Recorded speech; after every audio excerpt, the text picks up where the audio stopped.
ओम शांति।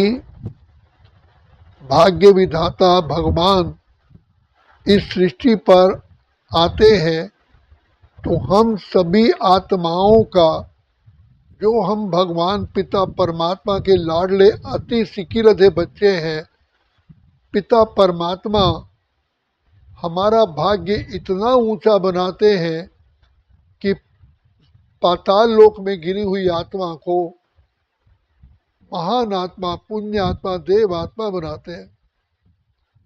तो शिव बाबा कहते हैं कि बच्चे, तुम मेरे बच्चे हो, तो मेरे बच्चे होने के नाते सदा खुशियों में, आनंद की, सुख की लहरों में लहराओ। तो बाप आकर के हमको सबसे पहले ज्ञान का खजाना देते हैं। ज्ञान को कहा जाता है समझ। Knowledge is light, might, virtue and power. Knowledge मिलने से हमारी जीवन ज्ञान स्वरूप बनती है। तो ज्ञान स्वरूप बनने से ऑटोमेटिकली प्रेम स्वरूप, आनंद स्वरूप, सुख स्वरूप, शांत स्वरूप, शक्ति स्वरूप बनती है। और पिता परमात्मा से जब हमें समझ आ जाती है तो हम पिता परमात्मा की वैल्यू को समझते हैं कि हमारा बाप कितना ऊंचा है। ऊंचे बाप से मुझे कौन सी प्राप्ति हो सकती है। हम छोटी मोटी चीज़ परमात्मा पिता से नहीं मांगते हैं। हम पिता परमात्मा ने कहा मुझे याद करो, तो बच्चे मैं तुम्हारी जो इंटेलिजेंशिया है, जो बुद्धि है, उसको भी मैं बढ़ाऊंगा और अपने आप सारे वरदानों से तुम्हारी झोली भरूंगा। तो इसीलिए हमारे मांगने में कहीं चूक ना हो जाए। तो इसलिए बाबा हम बच्चों को कहता है कि बच्चे तुम बाबा से मांगो नहीं, बाबा अपने आप ही तुम्हारे भाग्य, तुम्हारा हर जिस चीज़ की तुम्हें ज़रूरत है, बाबा अपने आप पूरी करेंगे। तो पिता परमात्मा हम बच्चों को आकर के सबसे पहले ज्ञान का खजाना देते हैं, फिर खुशियों का खजाना देते हैं, फिर हमें श्रेष्ठ संकल्पों का खजाना देते हैं, फिर समय का खजाना देते हैं, स्थूल धन का भी खजाना देते हैं, आनंद का खजाना देते हैं। तो बाप आकर के हमारे जन्म जन्म के पाप कर्मों को भस्म करने का सहजते सहज, सहजते सहज, अति सहज तरीका बताते हैं। क्योंकि हमारे पाप कर्म ही हमें दुख देने के निमित्त बनते हैं। तो शिव बाबा कहते हैं मेरे बच्चों ने जाने अनजाने माया के वशीभूत होकर के जो भी पाप कर्म कर लिए, तो बाबा आकर कहते हैं बच्चे शिव बाबा को याद करोगे ना, तो प्रभु कृपा से तुम्हारे अपने आप ही पाप भस्म हो जाते हैं। और तीसरी बात बाबा हमें देते हैं दुआओं का खजाना। हम ज्ञान का खजाना लेकर के अनेक आत्माओं की सेवा के निमित्त बनते हैं। बाबा का सबसे बड़ा गुण है विश्व का कल्याण करना। इसीलिए कल्याणकारी होने कारण शिव बाबा को सदा शिव कहते हैं। तो जो बच्चे बाप को अच्छी रीति याद करते हैं, उनके अंदर कल्याण की भावना पैदा होती है। उनके अंदर आता है कि प्रकृति इतना सुख देती है, तो हम भगवान के बच्चे होकर के क्यों ना सुख दें।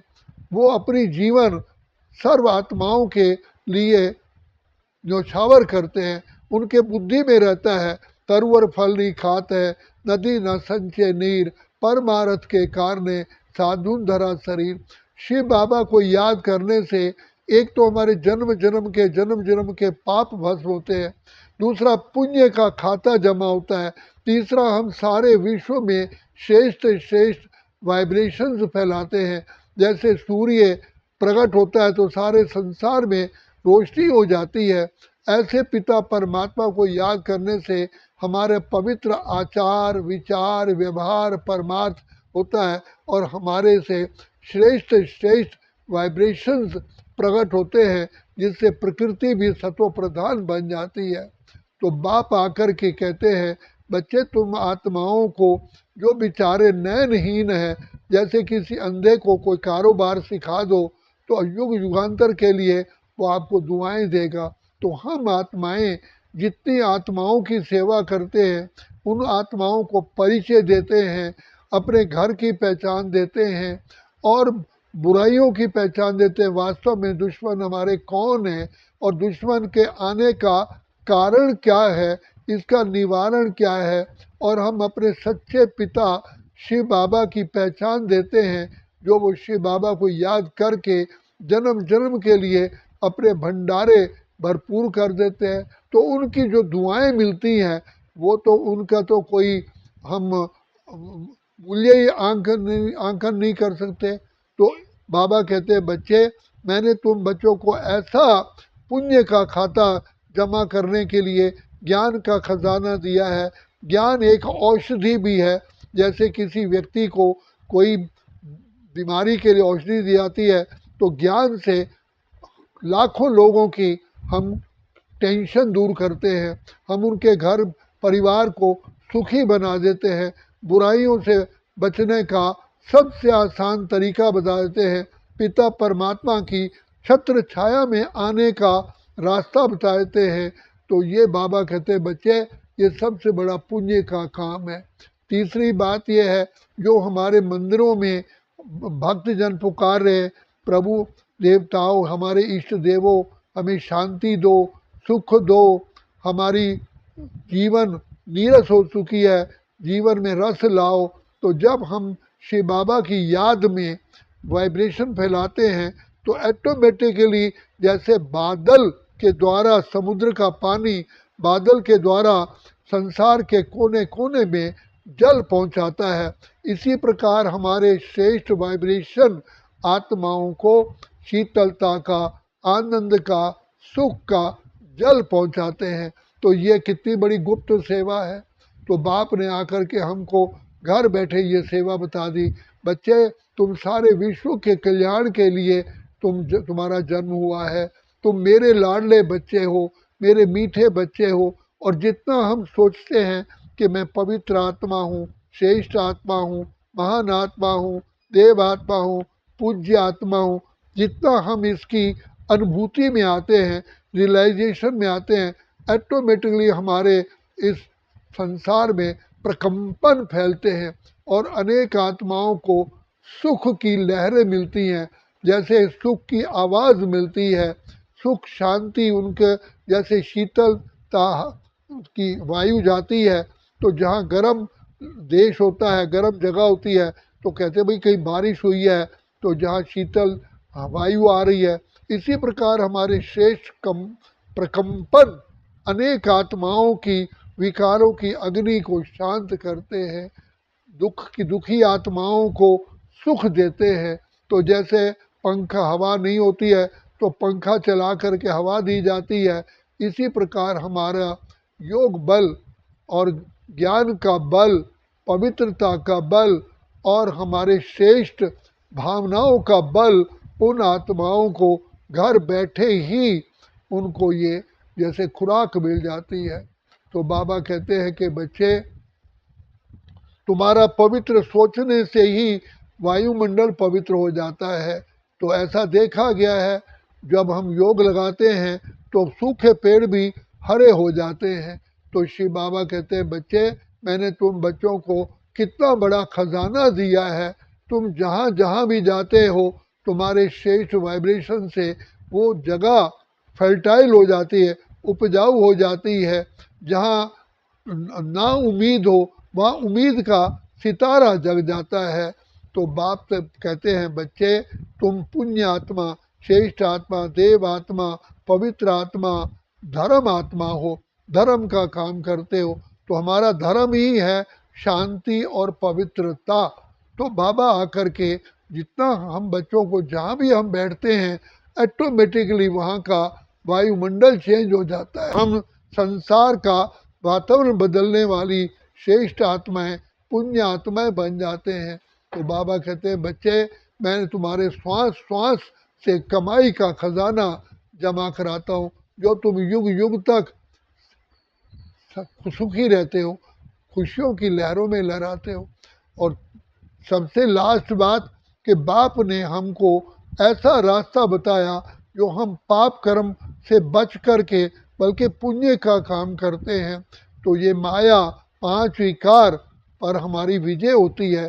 क्योंकि शिव बाबा को याद करने से हमारे अंदर आत्मिक बल जमा होता है, दृढ़ता का बल आता है, एकाग्रता बढ़ती है और एकाग्र बुद्धि होने के कारण हम जो भी संकल्प करते हैं उसमें सफलता मिलती है।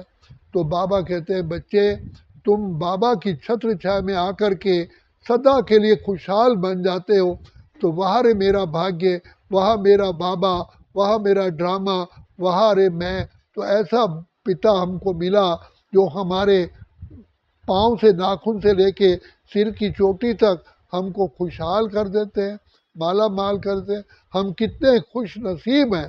तो बाबा कहते हैं तुम्हें सदा ही जीवन में खुशियों की लहरों में लहराओ। बच्चे किसके बच्चे हो? पहले ज़रा सोचो सही, सोचो तुमको कौन मिला है, कौन तुम्हारा साथी है।